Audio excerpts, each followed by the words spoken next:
I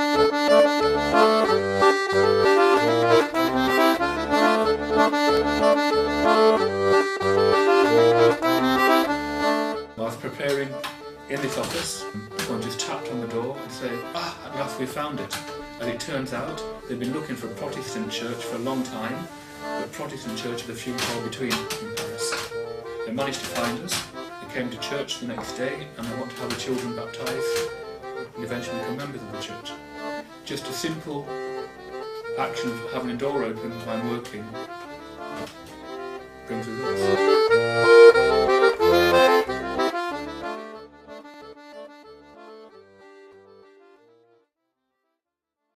In my opinion, or my conviction, the future of our church is in the Paris region. About 1/5 of the French population is living here.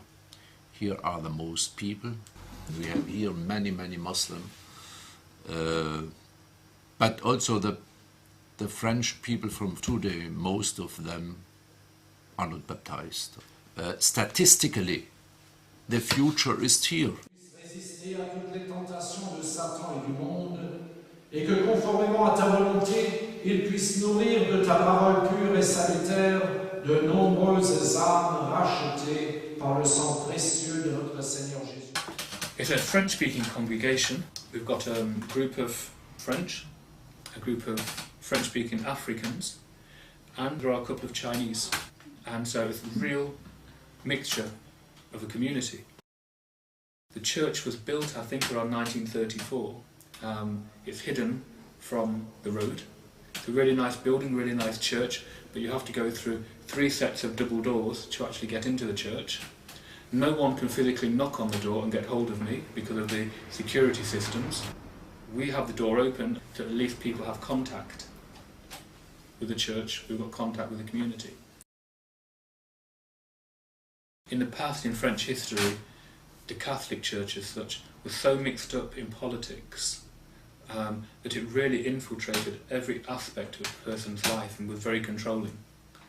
So when, after the wars and the revolutions and everything, people took a really step back and pushed the church away because it meant freedom for them at last. And it continues in people's mentality. People remember. The French culture is in fact an anti-religious culture. For example, in France, you will never hear a politician speak about God or say, for example, God help us or something. He would immediately no longer be elected. It would be at the end of his mandate. But that's our situation. The Lutheran Church is the only church that has the difference between law and gospel today. And the people that are anti-church are people that have been burned by too much legalism that forced them into a sort of way of life they didn't want to lead and really weighed them down with a feeling of guilt. I'd only been here 3 days and we already had 2 people knock on the door. And within the month I've been here, we've had 6 new people start attending church regularly.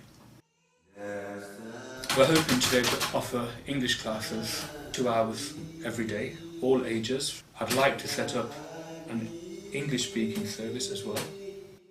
When you're trying to do something and you're coming up against walls all the time, it can be disheartening and you still have to keep pressing on because the gospel does need to get out there.